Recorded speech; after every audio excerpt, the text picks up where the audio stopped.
true authority you have chased your whole life is a thing you already own. Taking it back is the rarest shift Jung ever mapped. And right now you are doing the opposite, pressing it into other people's hands.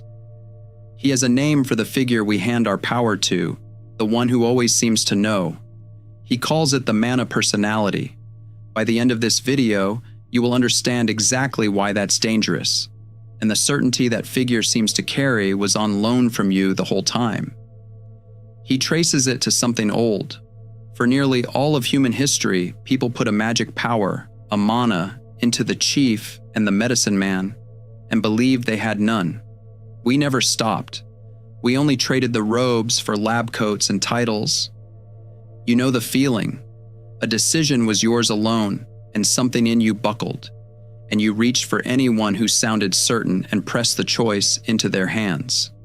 There's a seat at the center of you where that authority belongs, and it has stood empty your whole life.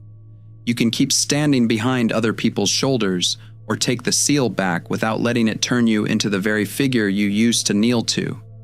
That is the part almost no one gets right. Start with a quiet fact about your life you have never quite said out loud. Almost nothing in it was authorized by you, not because you were weak and not because anyone forced you. At every real crossroads, you found someone who seemed to know better, and you let them decide. You called it being sensible. You called it humility or trust, or the good sense not to imagine you knew. And under all those decent words, the same small motion happened again and again.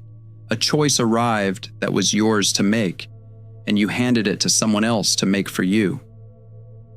Consider a man I will come back to all the way down this descent. He is 63. His whole life he asked first. He is the kind of man who read every review before he would buy so much as a kettle and then read them again. Careful, decent, deferential in the exact way that looks like wisdom from the outside. He never once thought of himself as a man without authority. He thought of himself as a man wise enough to trust the people who had more of it. We will follow him all the way to the bottom of this. You know how to do this so well you can no longer feel it.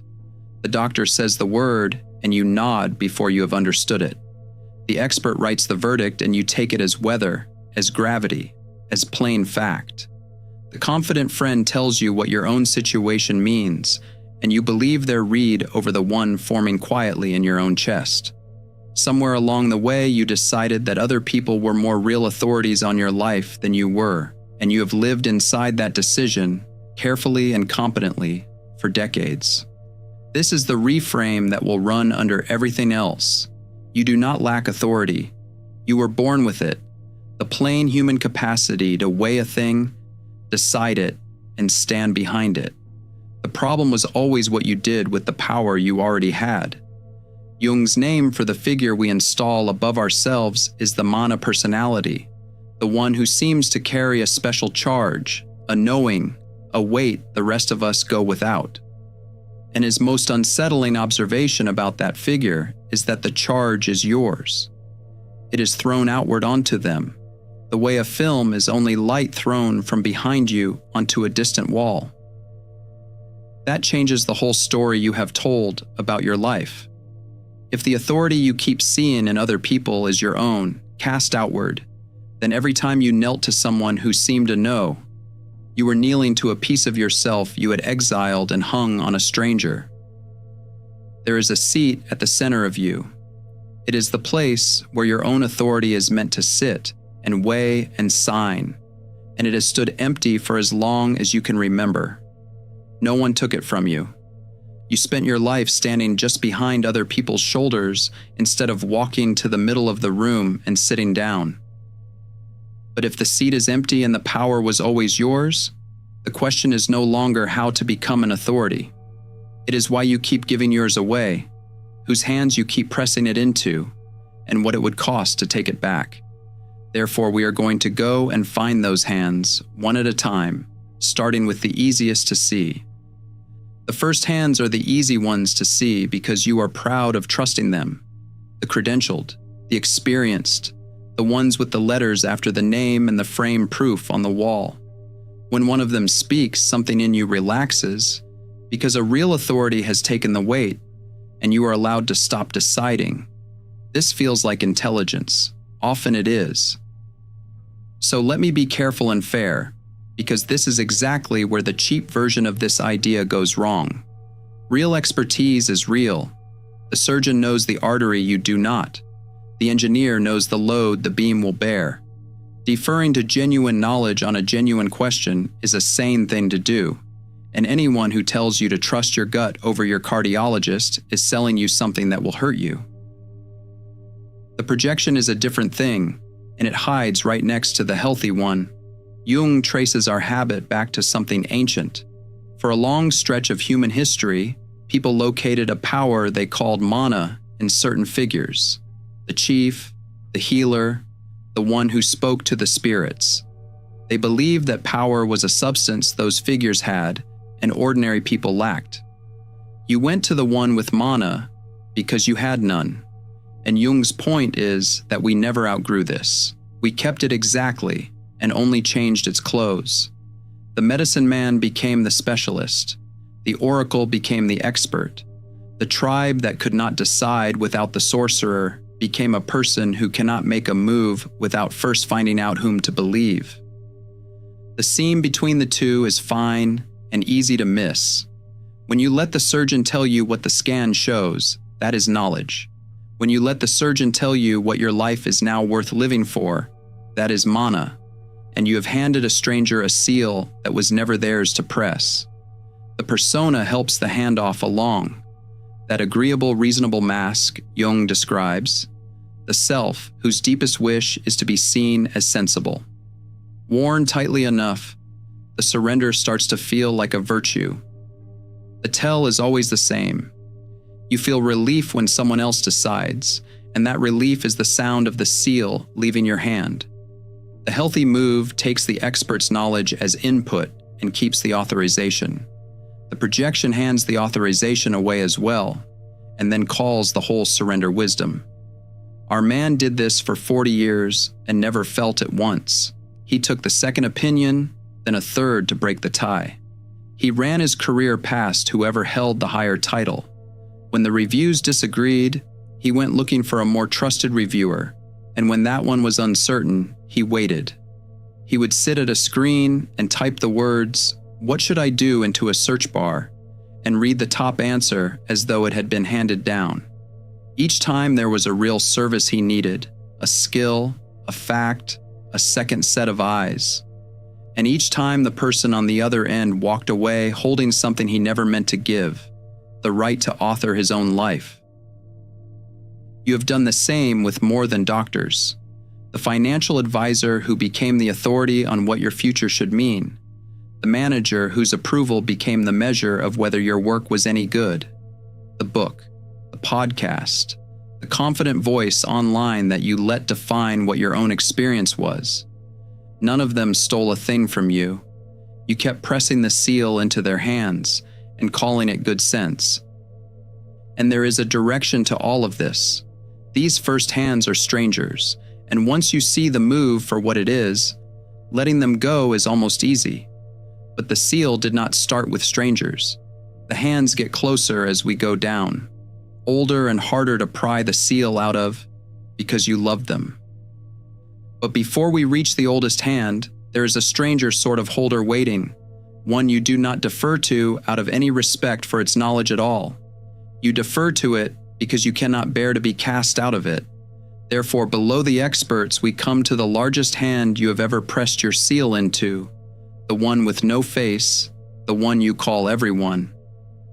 The crowd is the holder you will defend the hardest, because handing it your seal does not feel like deference at all. It feels like belonging. You reach for the crowd for a reason that has nothing to do with wisdom. Being wrong alone is unbearable. Being wrong with everyone is safe.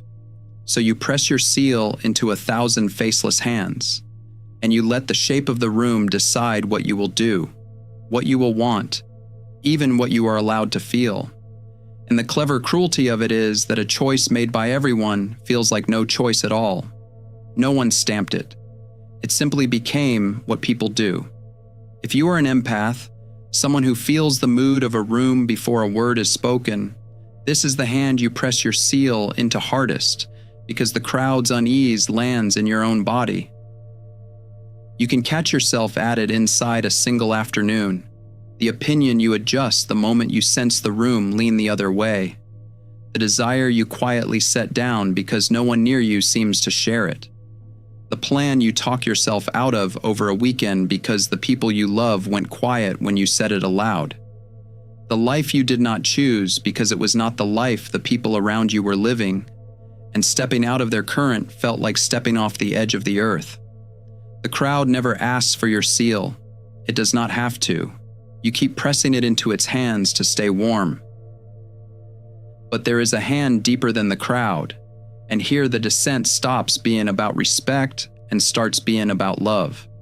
Below the experts and below the crowd is the one person you admire so much that their seeing of you feels more real than your own seeing of yourself. Jung has a precise name for the figure we project onto that particular other. He calls it the soul image, the anima or the animus, the inner picture of what completes us that we hang, without ever meaning to, on a living human being. When it lands on someone, they stop being ordinary. They glow. Their approval feels like sunlight, and their disappointment feels like winter coming early. You will cross a whole life to earn one nod from them. You hand them your seal out of something close to worship, because they seem to be holding the missing half of you. This is the hardest holder to take the seal back from, and Jung sees exactly why. The admired one feels like they carry your authority because they are carrying a piece of your own soul you have not yet recognized as yours. And this is the observation that turns the whole descent. When you finally withdraw that projection, when you take back the piece of yourself you had hung on the glowing figure, you do not simply feel free. Something floods back in along with it. All the authority you loaned to that figure comes home at once, and it is far more than you are ready to hold. What Jung treats as the danger of this stage lives inside that flood, and it is why he calls it perilous rather than triumphant. There is a particular day this turns on, and you may have already lived it. The admired one says something ordinary, or small, or wrong, and for once you do not rush to make it wise. The glow flickers. They become a person. And what you feel in that moment is stranger than freedom. It is a kind of grief, because a part of you had been living in their light for years, and now you have to learn to live in your own. For our man, the glowing figure wore his father's face first, and later, quietly, his eldest child's, whose certainty he trusted the way other men trust their own pulse. One evening late in his life, he caught himself checking a decision against what his grown son would think of it, before he checked it against anything in himself. He understood then that he had spent decades reading his own worth in another person's face. But we have not yet reached the first hand, the one that took your seal before you could speak, the hand every later hand was only a copy of. Therefore, before we deal with the heat now waking in your own palm, we have to go all the way down to where the seal first left it, down to the oldest holder, the one you called mother or father. Go down to the beginning, because that is where the seal first left your hand, and every deferral since has only been you repeating that first one. When you were very small, you could not authorize your own life, and you were not supposed to. A child does not have the seat yet, so you did the only sane thing a child can do. You handed the seal up into the giant hands that fed you and named your feelings and told you what was true. You let them decide what was good, what was dangerous, what you were, and what you were worth. That was survival. It was correct, and it kept you alive. The trouble is that no one ever handed it back. Jung describes how the parent becomes an inner figure that stays installed in us long after childhood. It is a resident authority that keeps deciding from within, even when the actual parent is old or gone or was never that wise to begin with. He goes further than that. The life a parent never dared to live, the choices they were too afraid to make, presses down on the child, as a weight the child is somehow meant to carry. The voice that tells you what is sensible inside your own head is often a borrowed one, the exact tone and the exact verdicts of whoever first held your seal, still stamping your documents decades later. And because that first authority was wrapped in love and fear and need all at once, its grip runs deeper than any other.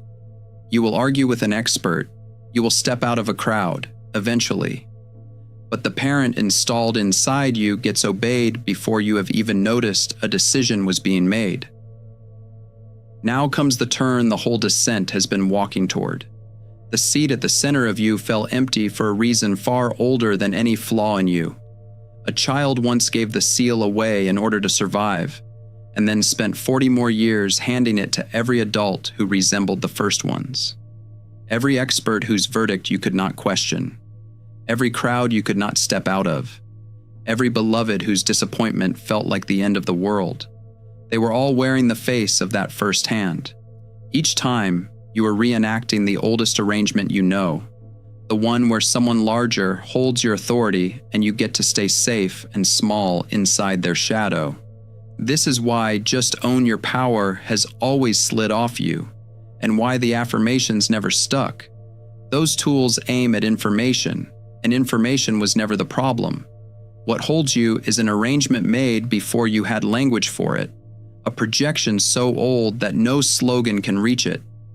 You can only undo it by going down to where it began, meeting the first hand, and understanding what actually happened there. A frightened child once did something wise, and no one ever came to tell the child the emergency was over. There is a grief that belongs here. To take the seal back from the first hand, you have to let yourself feel that the giant who held it was, in the end, only a person. Sometimes a person doing their best with what little they were given. Sometimes one who should never have been handed a whole child's authority and kept it far too long anyway. Either way, they were not the God the seal made them into.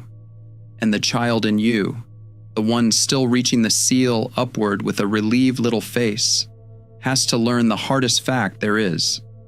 The people we hand our authority to were never larger than us. We made them large by kneeling.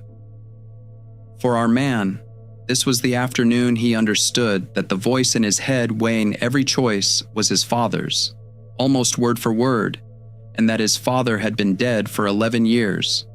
He had been asking permission of a man who could no longer give it and would not have known how to hand it back if he had asked.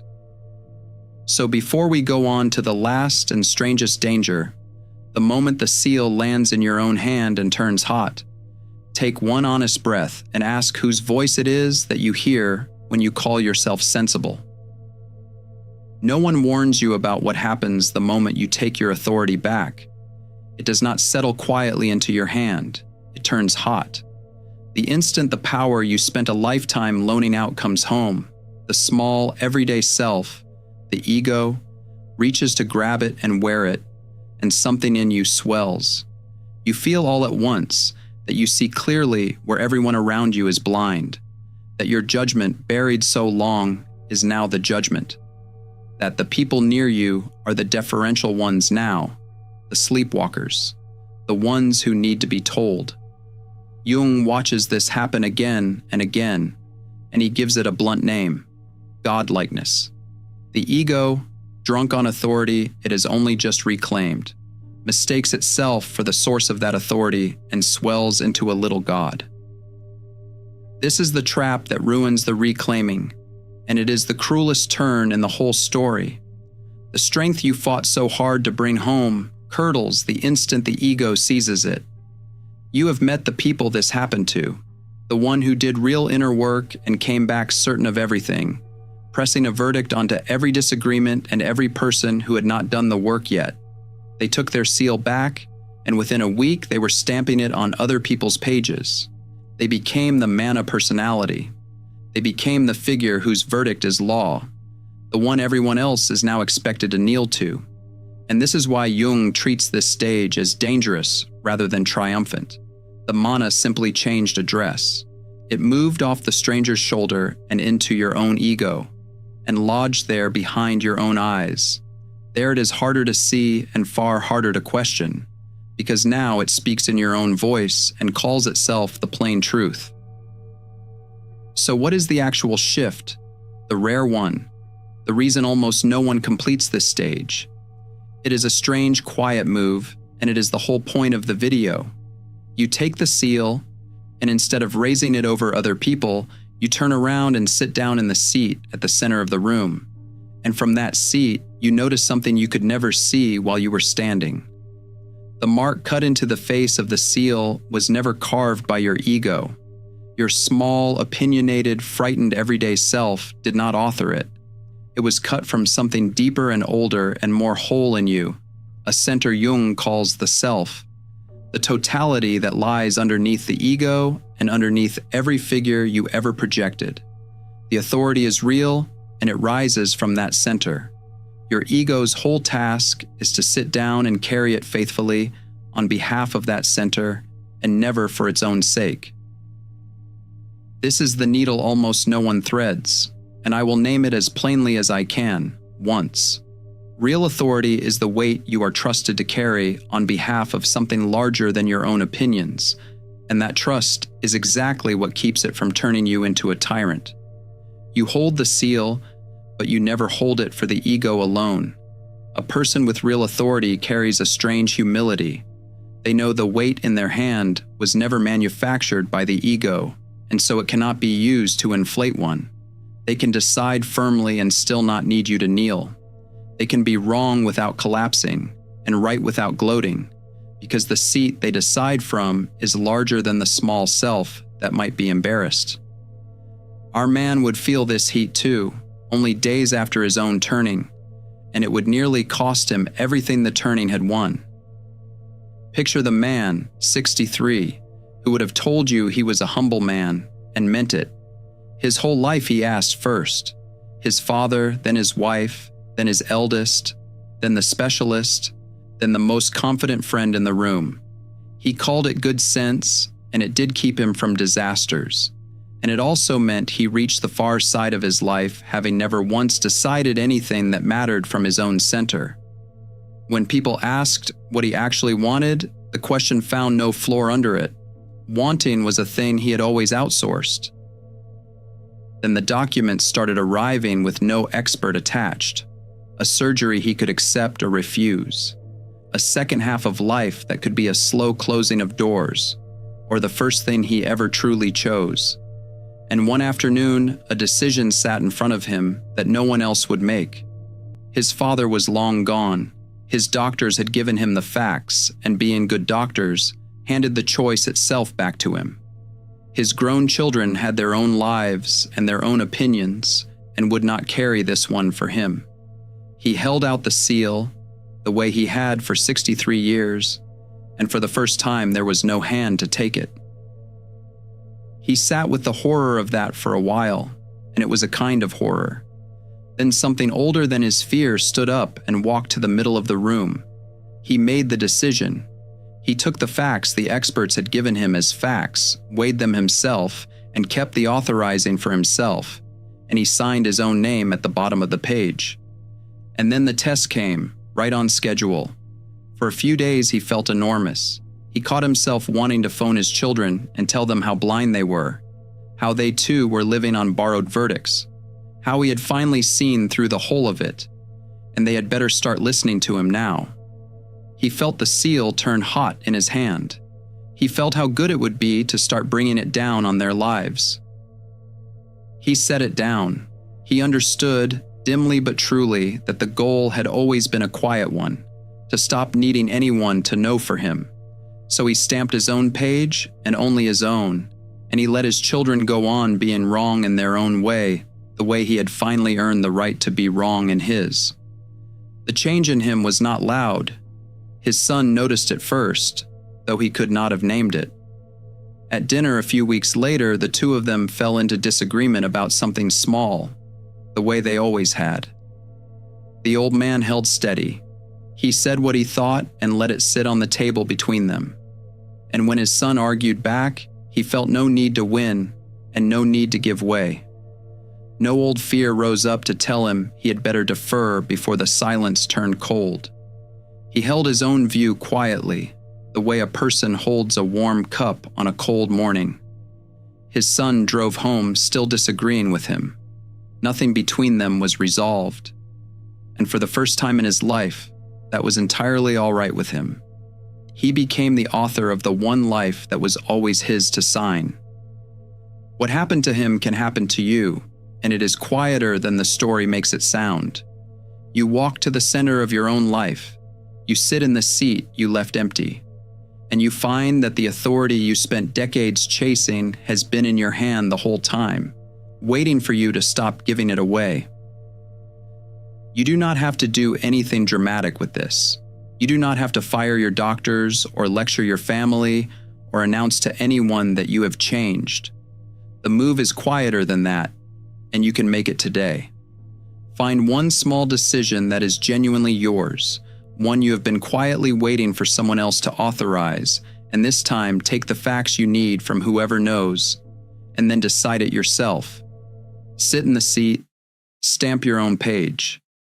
And when it turns hot and you want to start deciding for everyone around you, set that heat down and stamp only your own. So this week, do both. Catch yourself once in the act of handing the seal away and notice whose hand you are reaching for. Then find the one page that is genuinely yours and sign it before you ask a single person what they think. Because the seat has been empty a long time, it is yours, and the strangest part is still ahead of you. The first time you sit down in it, you will feel how long it has been waiting, and you will begin to wonder what else you have spent a whole life standing behind. This will not be finished in a week. The hand opens and closes again out of old habit, and you open it once more. And there is one more hand you have not opened yet, one you have been reaching toward your whole life without ever seeing its face. Empaths aren't broken, they're alchemists in progress. The Alchemist's Path gives you drills, Jung-based boundaries, and 3 exclusive chapter videos to turn overwhelm into clarity. By Surreal Mind, 236-page downloadable ebook in stock. Begin now at thesurrealmind.com.